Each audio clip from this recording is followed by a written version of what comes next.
All praises to Yahweh, Bahasham Yahweh Shai, Bahasham Wawakakwadash. Double honors to the elders and the apostles of Great Millstone. Salutations to all you true, sincere brethren out there pushing out this purified truth, cleansing this wicked, defiled kingdom with this word, and to the rest of the church who believe as well.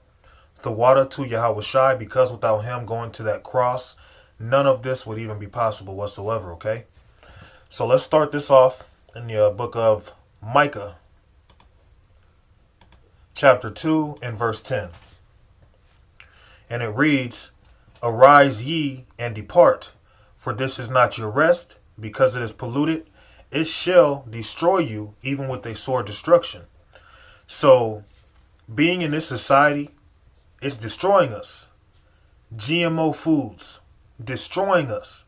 The water's polluted, destroying us. Esau and his chemtrails, also known as geoengineering, destroying us. These women fighting against us, destroying us. These nations looking down upon us, destroying us. The elites trying to put curses on us and different things like that to destroy us. Okay? This society is set up against the Israelite man, which means you Negroes, Latinos, and Native Americans. And that includes you confusion of face out there. Okay, according to your father's line, if you go back to Jacob, all right, you are set up in this society to suffer your punishment. Okay? But because we tell the truth, what does our people do? Well, let's read verse 8. Micah 2 and 8. Even of late my people is risen up as an enemy. Ye pull off the robe with the garment from them that pass by securely, as men averse from war. So even as late, our people come against us because we tell them the truth. All because we're preaching this gospel, they become our enemies. So jumping back down to verse 10, Arise ye and depart, for this is not your rest. This society was not set up for you to be, quote unquote, successful, or for you to be, quote unquote, wealthy and rich in terms of Federal Reserve notes. You were set up in this society from Yahweh Ba'Shem Yahweh Shai to suffer your punishment. Okay, now does that mean you have to work the worst job you can find? Does that mean your life is just going to suck every single moment that you breathe? That's not what that means. But this society is slowly killing us.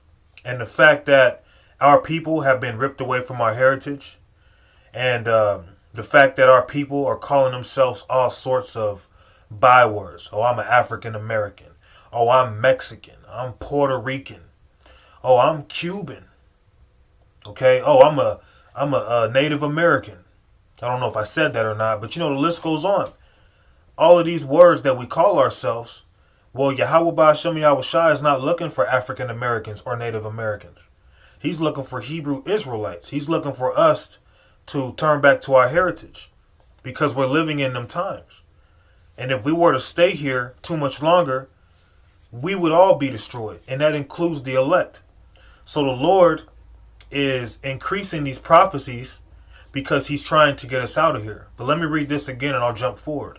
Arise ye and depart, for this is not your rest. Because it is polluted, it shall destroy you, even with the sword destruction. And our people are already destroyed.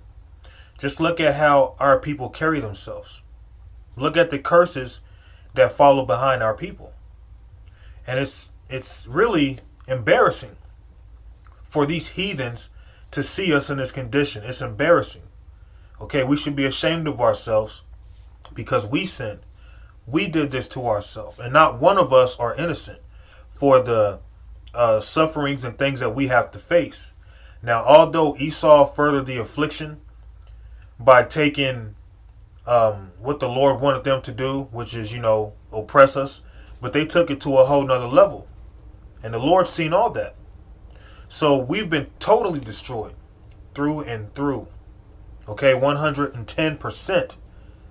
Okay, as some brothers like to say, 144%. But we're getting our nationality back. So the elect, all right, we're waking up. We are arising out of the dust. We're brushing our shoulders off, so to speak, man. We're coming back into the light. And we know that this society, whether it be America, whether you live in Europe, no matter where you live on earth, not just Babylon, no matter where you live, this world is totally against you. And you can feel it in your day to day. All you need is to discern. Okay? Let's jump to the book of Matthew.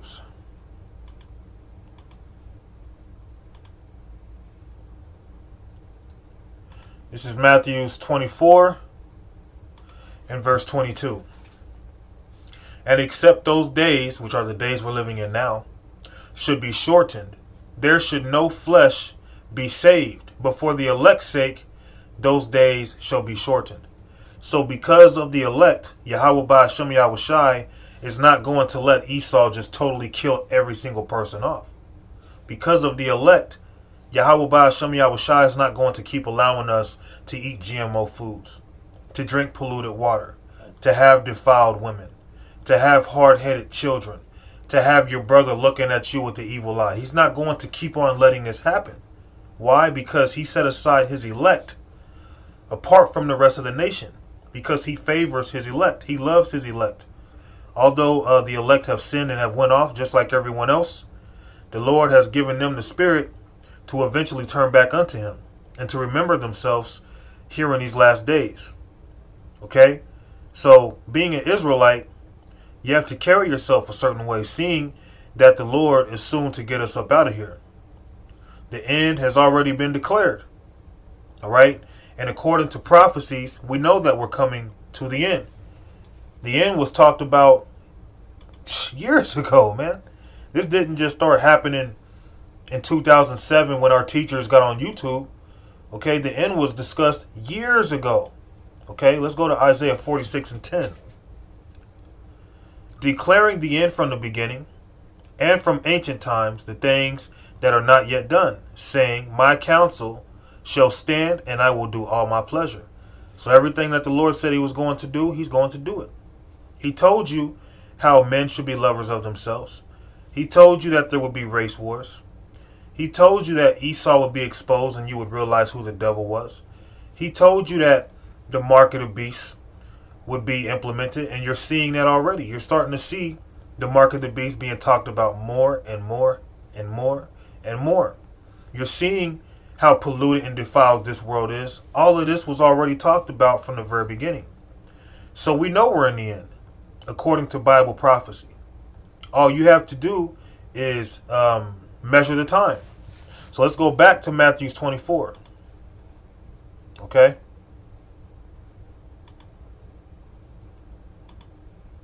This is Matthew 24, and I'm going to start at 32 this time.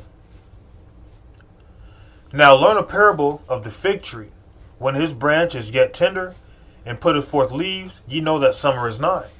So likewise, ye, when ye shall see all these things, know that it is near, even at the doors.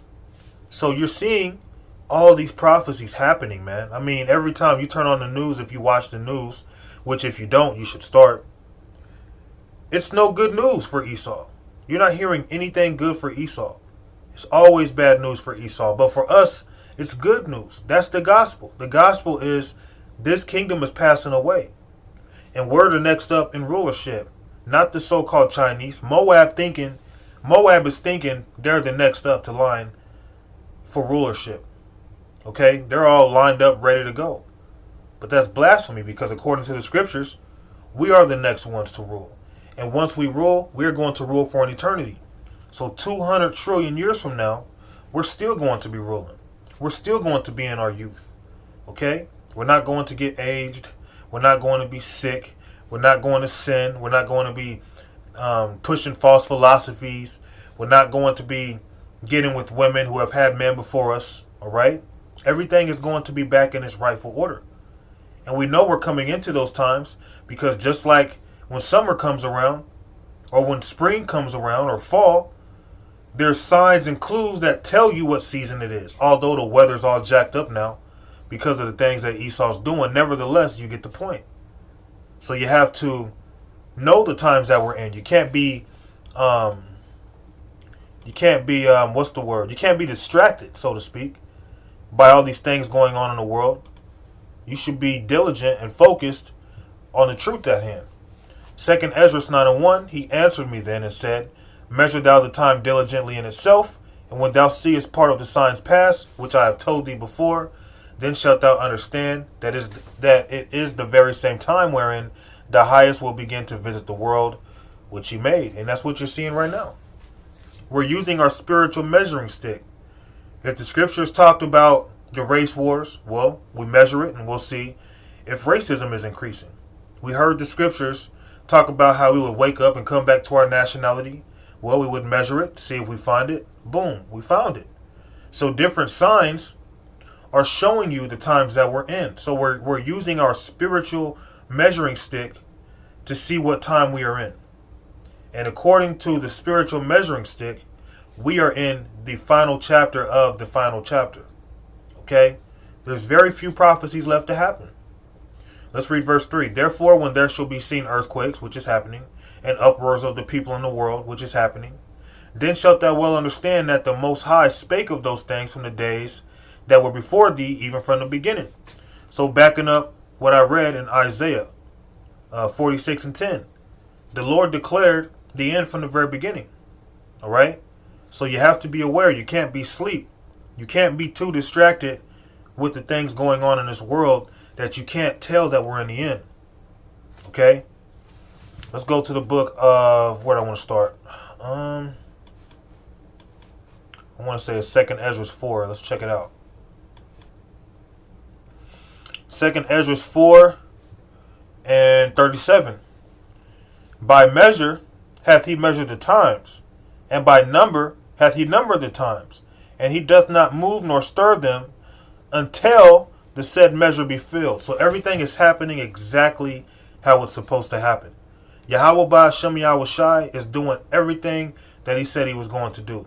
Yahweh knows exactly when that chip is going to be coming. He knows exactly when he's going to send his son. He knows exactly how it's going to happen, when it's going to happen, what's going to make it happen. Everything is working out according to plan. All we have to do is keep pushing this work. All we have to do is stay focused, keep our mind on what matters. And if you get caught up in folly, keep it brief. All right? You don't want to get caught up in folly too much to where you lose the spirit and your focus is on the wrong things. Okay? You want to keep your spirit lit. You don't want that fire to be quenched. You don't want to be caught like a person who left their house and left the door unlocked for the thief to come in and take everything that he had. Okay? We have to be aware of the times that we are in. Okay? Let me see. Let's read 35. No, actually, let's go to... Let's just go to Mark. I won't even read that. Let's go to Mark 13.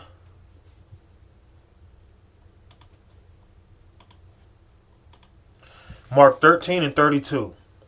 But of that day and that hour knoweth no man, no, not the angels which are in heaven, neither the Son, but the Father. So no one but Yahweh himself knows when the actual end will come. But we know what season we are in because we have the spiritual measuring stick, which is what? Prophecies. Prophecy is how we measure out what times we are in. That is how we know that we're in the end. That is how we know we don't have a lot of time left. Okay, we have to be aware of these things. Now, we might not know the exact time or the exact hour, but darn it, how many prophecies are left? Okay, the main ones we're focusing on now is Jacob's trouble, which also includes the mark of the beast, the famines, the pestilences, the race wars. All those things go hand in hand. Okay, and then after all of that, the missiles and the chariots coming. We are in those times, man. Okay, we have to be aware. Take heed to these words because we are in the time of prophecy like never before. Okay? And the simple fact that, people think that we're of the devil because we're telling you we're in them times as if we're telling you when the end is coming. We're not telling you when the end is coming. But Yahweh Ba'ashem Yahweh Shai has given his secrets to his servants. Okay? He gave us, starting with our elders and our apostles of Great Millstone, okay, on down to the rest of the brothers, he gave us the authority to teach this word. Take ye heed, watch and pray, for ye know not when the time is. So you don't know when it is. Just be aware. Don't be so distracted that you get caught off guard. Verse 34, for the Son of Man is a man taking a far journey. Let me read over again. For the Son of Man is as a man taking a far journey, who left his house and gave authority to his servants, and to every man his work, and commanded the porter to watch. So that's what we're doing. We're watching. We're breaking down these scriptures for our people to understand. We're telling you what times we are in. Okay? So much things are happening throughout the world, you can't even catch up with anything. All you have to do is turn on the news for 5 minutes. Okay? And you're going to hear bad news for Esau and his kingdom, which is really good news for us. So the Lord gave us the authority. He gave his servants the authority to push this word. We know what times we're in, man. So don't be so caught up in the world to where you feel like we might be here another 15 years. Okay? We might be out of here by the end of 2019 or maybe, hell, 2020. Now, I'm not saying that's the case.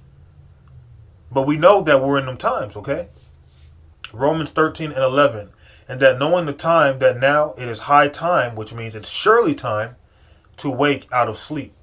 And this isn't speaking of physical sleep. This is spiritual sleep, because our people are in that sleep state of mind. They're in that slumbering state of mind. For now is our salvation nearer than when we believed. All right? Let's go to Romans 8. This is Romans 8 and verse 7.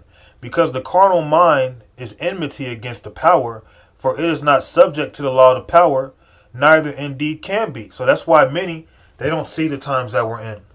They can't tell that we're in these last days, because Yahweh Ba'ashem Yahweh Shai actually blinded them.